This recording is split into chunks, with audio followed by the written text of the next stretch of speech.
பாஜக எந்த காலத்தையும் தமிழ்நாட்டில் வேறுன்ற கூடாதுங்கிறதுல திமுக நினைக்குது. திமுக பார்த்தாலே பயம். அந்த தைரியம் வந்து அமித்ஷாக்கு கிடையாது. இன்னைக்கு அடிமையா இருக்கிற அதிமுக நிச்சயம் அதை உணர்வுங்கிறத நாங்கள் நம்புறோம். நிச்சயமா திமுக அதிமுக மட்டும்தான் போட்டி. பார்ப்பான், எல்லா சமுதாயத்தையும் சமமாக பார்ப்பான், அதுதான் அப்படின்னு சொன்னாரு. அவருக்கு கொள்கை அடிநாதத்தை விட்டுட்டார். அவரு தமிழ் தேசியத்தை மட்டும் உடச்சி எடுத்துட்டு யூரின் டெஸ்ட், பிளட் டெஸ்ட் பண்ணிட்டு இருக்காரு எல்லாத்துக்கும். நீ என்ன சாதி, இந்த சாதி அந்த சாதி.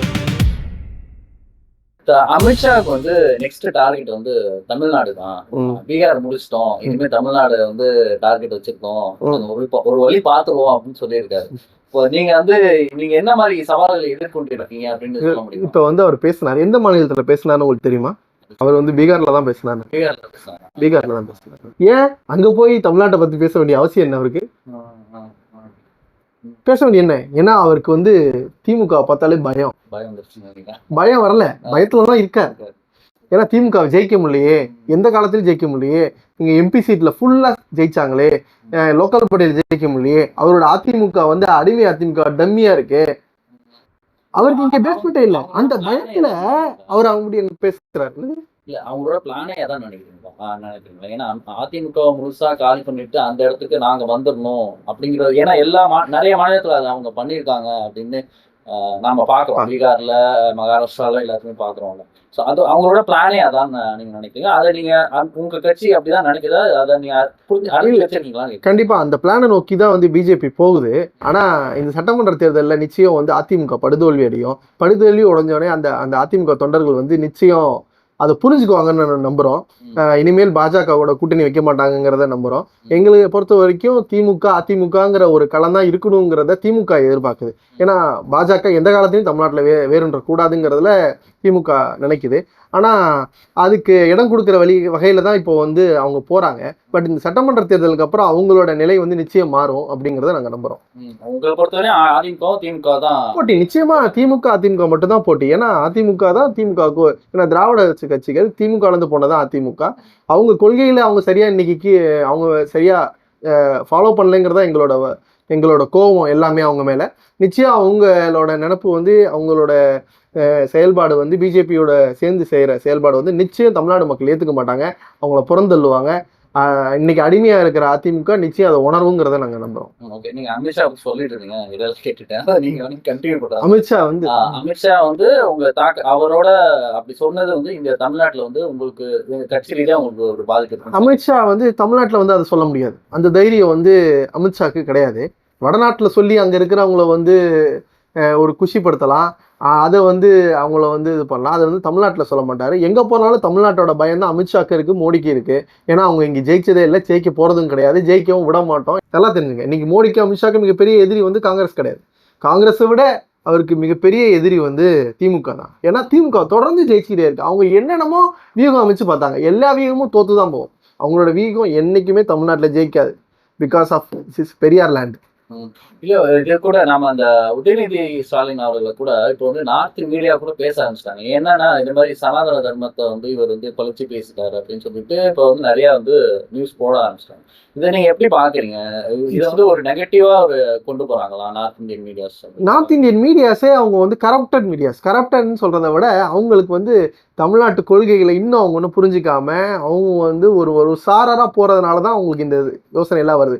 ஏன்னா தமிழ்நாடு வந்து முழுக்க பெரியாரால், அண்ணாவால், கலைஞரால் கட்டமைக்கப்பட்டது. அதாவது எல்லா மக்களுக்குமே, சாதாரண எங்க மக்கள் எல்லாருமே வந்து நீங்க தமிழ்நாட்டில் பாருங்க, வடநாட்டை விட தமிழ்நாட்டு கோயில்கள் தான் கூட்டமா இருக்கும். வடநாட்டு எல்லா இடத்துலையும் போய் பாருங்க. ஆனா அவங்க அப்படி கிடையாது. நம்மள்ட்ட இருக்கிற கோயில்கள் வந்து 2000 வருஷம், 1000 வருஷம், 1500 வருஷம் பாரம்பரியமிக்க கோயில் எல்லாத்தையும் பாதுகாக்கிறோம். அதிகமான குடமுழுக்குகள் நடந்த ஆட்சி வந்து திராவிட மாடல் ஆட்சி தான். அதாவது சாதாரண சின்ன கோயிலுக்கெல்லாம் இல்லை, எல்லாம் பெரிய கோயில், மிகப்பெரிய பொருட்செலவு, எல்லாத்துக்கும் உறுதியா இருந்தது திராவிட மாடல் அரசு தான். அவங்க வந்து என்ன செஞ்சிருக்காங்கன்னு கொஞ்சம் வடநாட்டில் போய் பாருங்களேன். எதுலையுமே அவங்களுக்கு டேட்டா இருக்காது. அவங்க வந்து அவங்களுக்கு தேவை வந்து இந்த தீய உணர்வுகளை தூண்டி ஓட்டு வாங்கணும்.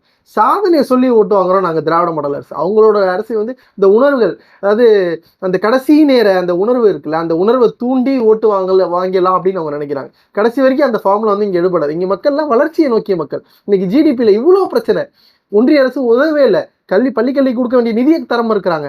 பல திட்டங்கள், மெட்ரோ ரயிலுக்குள்ள நிதியை கொடுக்கல. ஆனால் பாருங்க, இவ்வளோ கஷ்டம் ஒன்றிய அரசு கொடுத்தாலும் ஜிடிபியில் நம்பர் 1. எக்கனாமிக்கில் நம்பர் 1, தொழில் புரட்சியில் நம்பர் 1, கம்பெனி வரதுல நம்பர் 1. இவ்வளோ முதலீட்டாளர் மாநாடு எப்படி வராங்க? இதுக்கெல்லாம் காரணம் வந்து ஸ்டெபிலிட்டி. அதாவது ஸ்டெபிலிட்டி, வளர்ச்சிங்கிறது வந்து அரசு மட்டும் வளரல, கீழே இருக்கிற மக்களையும் வளர்க்குறாங்க. கீழே இருக்கிற மக்கள் எல்லாருமே உழைக்கணுங்கிற எண்ணத்தில் உருவாகிறாங்க. எல்லாரும் சாதி மத பேதம் இல்லாமல் வாழ்கிறாங்க. இந்த சிஸ்டத்தை வந்து தமிழ்நாட்டில் மாற்றவே முடியாது சார். நீங்கள் எப்படி வேணாலும் யார் வேணாலும் வாங்க, இன்னும் ஒரு 50 வருஷத்துக்கு திமுக இன்னைய நிலைமையில் 50 சொல்கிறேன், அது இன்னும் 500 வருஷமாக கூட மாறலாம். இன்னைய நிலைமைக்கு 50 வருஷத்துக்கு இந்த சிஸ்டத்தை வந்து மாற்ற முடியாது. மக்கள்கிட்ட இருக்கிற மனப்பான்மையை வந்து மாற்றவே முடியாது. இந்த விதைச்சது யாரு? பெரியார், அண்ணா, கலைஞர். இதோட ரூலிங் பார்ட்டி வந்து அதை தான் சொன்னாங்க. முதல்ல படிப்பு. அந்த படிக்கிறதுக்கு என்னென்ன செய்யணும், படிக்கிறதுக்கு என்னென்ன ஹெல்ப் பண்ணணும், என்ன செய்யணும், என்னென்ன திட்டங்கள் கொண்டு வரணும், அந்த படிக்கிற பிள்ளைங்க, ஏழைகளாக இருக்கிற பிள்ளைங்களுக்கு என்னத்த திட்டத்தை கொடுத்து அவங்கள எப்படியாவது கை தூக்கி விட மாட்டோமா? இப்போ சமூக நீதியை காப்பாற்றின விபி சிங் சொல்கிறோம். அந்த சமூக நீதியை காப்பாற்றின விபி சிங்க்கு தலைவர் எவ்வளோ உறுதுணையாக இருந்தார், கலைஞர் வந்து எவ்வளோ உறுதுணையாக இருந்தார்.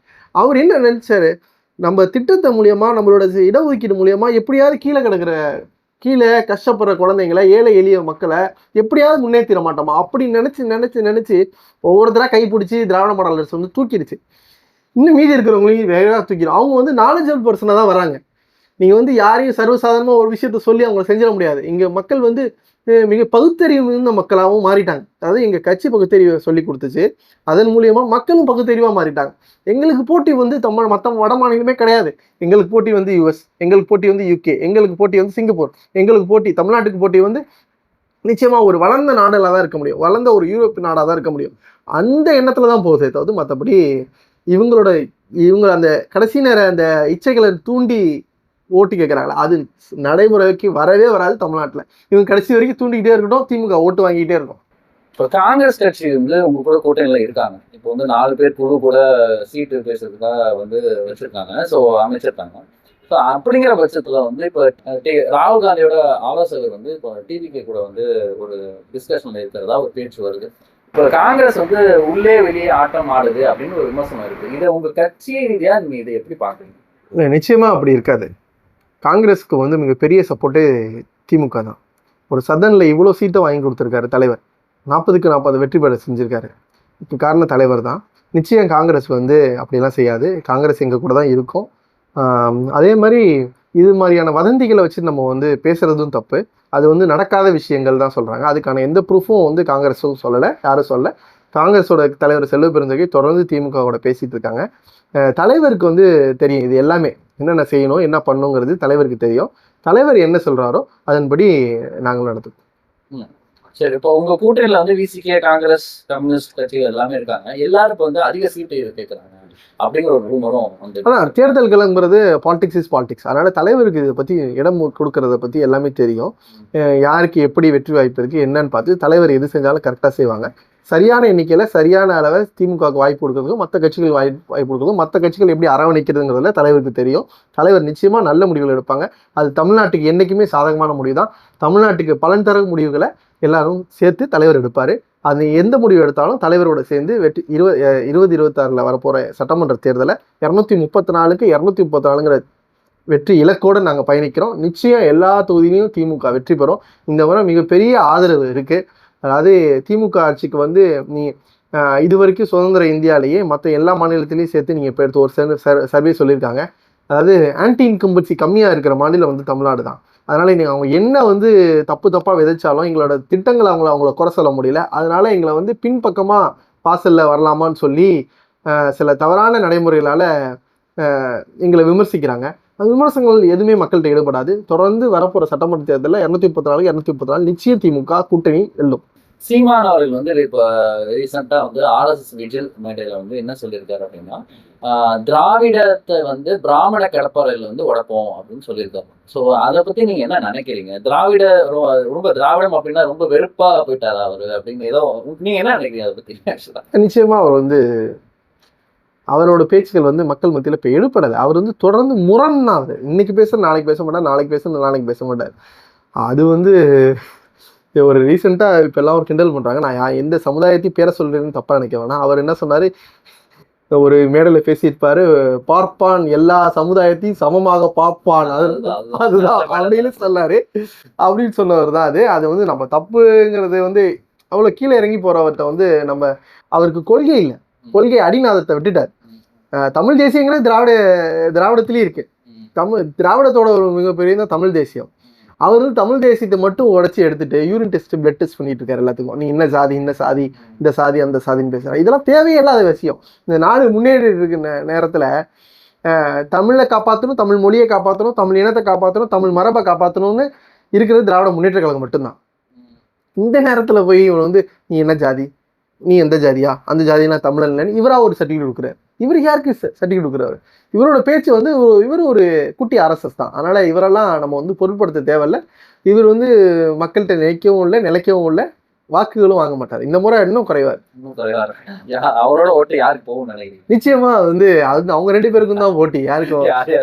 நடிகர் விஜய்க்கும் அவருக்கும் தான் கடுமையான போட்டி நிலவுக்கு. கடுமையான போட்டி. யார் அந்த 3வது இடத்தை பிடிக்கிறதுங்கிற போட்டியில தான் இருக்காரு. அதனால 2 பேருக்கும் தான் அந்த போட்டி. அதனாலதான் அவரை வேற யாரையும் குறை சொல்றதே இல்லை. அவர் முழுக்க முழுக்க விஜயை மட்டும் தான் திட்டிட்டு இருக்காரு. அதனால அவங்க 2 பேருக்கும் தான் போட்டி. டிவிகேக்கும் டிஎம்கேக்கும் போட்டின்னு சொல்றாரு விஜய். இல்ல, அதான் சொல்றேன். திமுக வந்து ஒரு 75 ஆண்டு வருஷ கட்சி. வந்தவங்க போறவங்க எல்லாரும் திமுக திட்டினாதான் அவங்க வந்து அரசியல் நிற்க முடியும். அதனால அவர் என்ன பண்றாரு? திமுக தான் போட்டி, திமுக தான் போட்டிங்கிறாரு. 75 வருஷமா ஒரு கட்சி ஒரு ஆட்சியிலேயே இருக்க முடியுமா? கட்சி வளர்ந்த காலத்துல இருந்து இத்தனை வருஷம் நாங்கள் ஆட்சியில இருந்திருக்கோம். அதாவது ஆட்சியில இருக்குன்னா சாதாரணமா இல்லை, அதாவது எந்த இதுலும் இல்லாம தொடர்ந்து மக்கள் பணி செஞ்சு மக்களுக்காக உழைச்சி கட்சியை வந்து கீழே வரைக்கும் கிளைக்கழகம் வரைக்கும் வந்து ஸ்ட்ராங்கா வச்சு ஏதாவது ஒரு கட்சி ஜெயிக்க முடியுமான்னு சொல்லுங்க. அந்த கட்சி வந்து திமுக மட்டும்தான். அதனால அவர் திமுக பத்தி குறை சொல்லி பேசினாதான் அவருக்கு ஏதாவது கிடைக்குமா அப்படிங்கிறத பத்தி பாக்குறேன். அதே கூட்டத்துல அண்ணாவை பத்தியும் பேசியிருக்காரு. இது மாதிரி வந்து தமிழ்நாட்டின் பேரு வச்சது வந்து அண்ணா, ஆனா அதுக்கு வந்து அது சொன்னது வந்து பாரதியார் தான் அப்படின்னு சொல்லிட்டு, அதனால கிரெடிட் வந்து அண்ணா கிடையாது, பாரதியார் தான் அவங்க கொடுக்கணும் அப்படின்னு சொல்லியிருக்காரு. அதை பத்தி இல்ல, இது வந்து சிரிப்புக்குள்ளதுதான். இது வந்து எவ்வளவு சட்டத்துக்கு பாராளுமன்றத்துல அவர் என்ன பேசினாருங்கிறதுக்கான பாராளுமன்றத்துல இன்னமும் அவரோட சான்றுகள் வந்து பாராளுமன்றத்துல இருக்கு, உரையில இருக்கு. தமிழ்நாட்டுக்காக எப்படி எல்லாரும் பேசினாங்க, எதிர்கட்சிகள்லாம் என்ன பேசினாங்க, பார்லிமெண்ட்ல அவர் எம்பியா இருந்தார், மாநிலங்களவை உறுப்பினராக இருந்தார், அப்ப என்ன பேசினாரு, இதெல்லாம் மிகப்பெரிய போராட்டம். அண்ணாவோட மிகப்பெரிய போராட்டம். தன்னோட உடம்பு சரியாத போது இந்த தமிழ்நாடுங்கிற அந்த நிகழ்ச்சிக்கு தான் கடைசியா வந்தார். ஆக்சுவலா அதுக்காகவே அவர் வாழ்ந்தாரு. ஏன் காமராஜரால் செய்ய முடியல? இவர் ஆட்சிக்கு வந்தவங்க தான் தமிழ்நாடுன்னு பேர் மாற்றம் செய்யறாரு. அந்த நிகழ்ச்சிக்கு அவர் வந்து உடல்நலம் சரியில்லாம இருந்தார், புற்றுநோயில பாதிக்கப்பட்டிருந்தார். அதோட வந்து அந்த நிகழ்ச்சியில கலந்துக்கிட்டு இதுல பேசி இதுல நான் வரலன்னா நான் செத்தா என்ன வாழ்ந்தேன்னாரு. அதுதான் அண்ணா. இது வந்து அண்ணா வந்து தமிழ்நாடு உழைப்பு தான். அது தமிழ்நாடுன்னு பேர் வச்ச காரணம். அதை வந்து நான் வந்து அவர் மாதிரி சொல்லி விமர்சிக்க விரும்பல. கடைசியா ஒரு கொஸ்டின் கேட்கிறோம். தமிழ்நாட்டுல வந்து டிஎம்கே கூட்டணி எத்தனை தொகுதிகள் ஜெயிக்கும்? 234 234. திமுக கண்டிப்பா ஜெயிக்கும். இது கட்சியே கிடையாது, இந்த முறை கிடையாது. நன்றி, வணக்கம். உங்களோட இதுக்கு உங்க டைம் ஸ்பெண்ட் பண்ணி எங்களுக்கு இந்த இதுக்கு ரொம்ப நன்றி.